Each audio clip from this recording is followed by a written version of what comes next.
Le monde du MMA est en effervescence depuis que Khamzat Chimaev a conquis le titre des poids moyens en écrasant totalement DDP. Voyons ensemble les réactions les plus marquantes.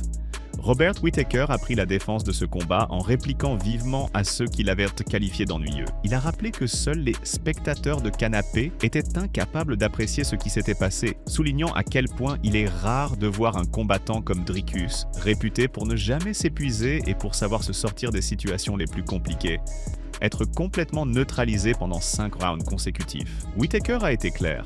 Il s'agissait d'une démonstration de domination de niveau élite que les fans devraient admirer au lieu de la rabaisser. Il faut aussi noter que Khamzat lui-même, après le combat, est allé vers le public et a présenté ses excuses à Dana White pour ne pas avoir réussi à conclure avant la limite. De son côté, l'ancien roi de la division, Israel Adesanya, a montré qu'il partageait cette vision. Il a félicité la prestation de Chimaev et affirmé que désormais la catégorie des moyens était entre de bonnes mains, prédisant que Khamzat allait devenir un grand champion. En ce qui concerne la première défense de ce titre, ne soyez pas surpris si, d'ici 2 mois à peine, lors d'un gala de l'UFC à Abu Dhabi, nous assistons à un affrontement entre Chimaev et Régnier de Ridder. Une telle possibilité existe bel et bien. Franchement, quiconque ose qualifier ce combat d'ennuyeux n'est qu'un simple spectateur de passage, vous comprenez? Non, sans vouloir vexer. Quoique, peut-être qu'un petit peu vous devriez l'être. Excusez-moi, mais si vous êtes réellement passionné par ce sport et que vous n'êtes pas impressionné par la capacité de Chimaev à garder sous contrôle un combattant aussi acharné que Dricus, connu depuis longtemps pour toujours s'extirper des situations désespérées, pour ne jamais perdre son souffle, être prêt physiquement, fort, et doté d'une préparation mentale remarquable. Alors, clairement, vous ne regardez pas avec les bons yeux, parce que ce fut une domination unilatérale digne des affrontements de championnat. Un tel contrôle est tout simplement stupéfiant. Nous venons d'assister à un homme maintenu dans une position de crucifixion pendant environ 15 minutes d'affilée. Et si, après cela, vous ne vous êtes pas dit « bon sang, c'est insensé », alors oui, vous faites bel et bien partie de ces spectateurs occasionnels. Chael Sonnen est généralement connu pour parler plus qu'il n'agit. Mais cette fois, il a visé juste en mettant sur la table un sujet réellement important concernant le prochain combat de Khamzat Chimaev. L'affrontement entre Imavov et Borralho avait été présenté comme le grand duel des prétendants, mais la réalité pourrait être tout autre. Dana White, tout comme Khamzat lui-même, ont déjà manifesté leur intérêt pour qu'ils combattent lors du gala prévu à Abu Dhabi en octobre. Le problème, c'est qu'Imavov et Caio s'affrontent en septembre, et donc aucun des deux ne pourra physiquement monter dans la cage contre Chimaev à peine 1 mois plus tard. Cela laisse une seule véritable option, Régnier de Ridder. Il sort d'une grande victoire contre Robert Whittaker et possède un sol de niveau élite. Ce n'est pas simplement une ceinture noire formelle, mais un authentique spécialiste, grand, doté de longs bras, extrêmement technique au sol. Il fait partie des rares du division capables de poser un vrai défi à Khamzat et de l'obliger à se battre pour chaque position. C'est précisément pour cette raison que ce combat potentiel suscite déjà un immense intérêt.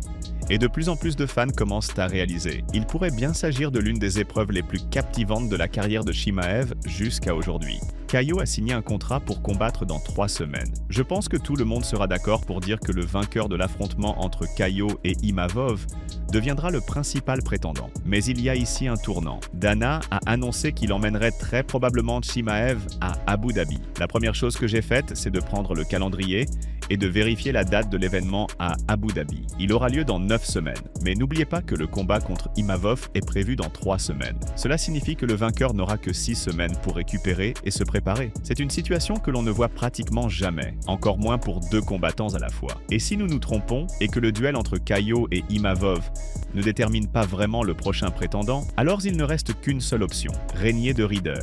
Et cela devient vraiment captivant. Car lorsqu'on observe la manière dont RDR a géré la lutte, une question s'impose. Saura-t-il faire face également à la lutte de Chimaev?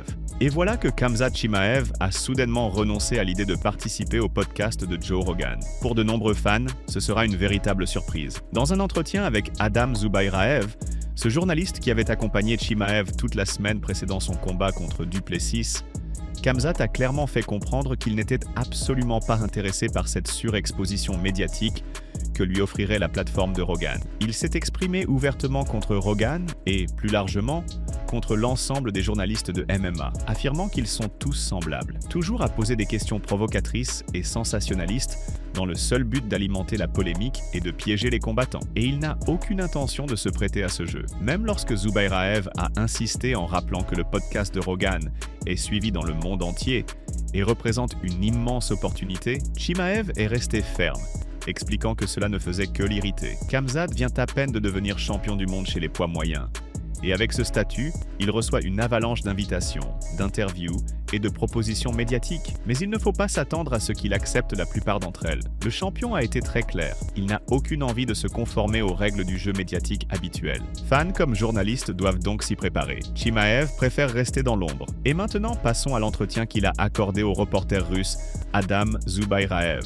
As-tu déjà regardé des épisodes du podcast de Joe Rogan? J'ai vu quelques extraits ici et là, mais je n'ai jamais regardé un épisode en entier. Beaucoup de combattants rêvent d'être invités dans le podcast de Joe Rogan. Et toi, accepterais-tu son invitation s'il te la proposait? Pourquoi j'irais là-bas? Je ne comprends pas pourquoi accepter. C'est toujours la même chose, les mêmes questions sur mes combats. Ces journalistes sont tous pareils. Ils posent sans cesse les mêmes questions. Franchement, ils m'énervent. Ces gens entraînent les combattants et les autres sportifs dans la politique, les poussent à dire des choses polémiques, juste pour les piéger ensuite et leur créer des problèmes. Mais moi, je suis seulement un athlète et je ne veux rien avoir à faire avec tout ça. Je le vois sans arrêt sur YouTube. Ils ajoutent ou coupent des passages et des phrases pour imposer leur version et tromper les gens. Ça arrive tout le temps et ça me met en colère. L'entraîneur de Dricus du Plessis s'est retrouvé sous un véritable déluge de critiques après ses dernières déclarations pour le moins étranges. Lorsqu'on lui a demandé s'il envisageait un combat éventuel contre Régnier de Rieder, il a balayé cette idée d'un revers de main en affirmant que leur seul objectif restait Khamzat Chimaev. Il était même allé plus loin, promettant que la prochaine fois qu'ils affronteraient Khamzat, il le anéantirait, soulignant que toute l'attention de l'équipe était tournée non pas vers de nouveaux adversaires, mais vers la correction des erreurs commises lors du premier affrontement. Mais ces propos ont provoqué tout l'inverse de la réaction attendue. La communauté du MMA a explosé de critiques. Des milliers de fans ont qualifié l'entraîneur de déconnecté de la réalité, allant jusqu'à suggérer que Du Plessis devrait le licencier. Beaucoup ont rappelé que, lors de leur premier combat, DDP avait été complètement dominé, sans la moindre chance d'inverser le cours du duel. Et son entraîneur, entre les rounds, n'avait apporté aucune aide concrète, aucune consigne utile au moment où elles étaient les plus nécessaires. Et voilà qu'à présent, après tout cela, il parle d'une revanche immédiate contre le champion, alors que personne ne croit que l'UFC leur offrira une telle opportunité. Pour les fans, ces propos n'ont fait qu'attiser le feu des critiques visant le coin de Du Plessis, déjà largement décrié. Et maintenant, passons à l'interview. Pour être franc, je n'ai aucune intention de m'intéresser à un adversaire potentiel juste pour monter dans la cage. Au lieu de perdre encore du temps à préparer un camp en vue d'un combat contre De Rieder, je préfère consacrer ce temps à corriger les problèmes que nous avons déjà et seulement ensuite aller en camp. Je ne vais pas accepter un combat simplement parce qu'il figure au calendrier. Je veux d'abord régler notre erreur, parce que nous allons recroiser Khamzat. Et cette fois, je veux le détruire. Oui, je sais, ça paraît simple, trop simple même. En gros, si on l'empêche d'amener le combat au sol, si on bloque ses tentatives de takedown, si on se relève pour le punir, alors tout devrait être sous contrôle. Mais lui aussi a fait progresser sa lutte. Donc non, pour nous en ce moment, aucun RDR. Je préfère investir mon temps à corriger le problème plutôt que de foncer tête baissée vers un autre combat. Pour l'instant, ça n'a tout simplement aucun sens.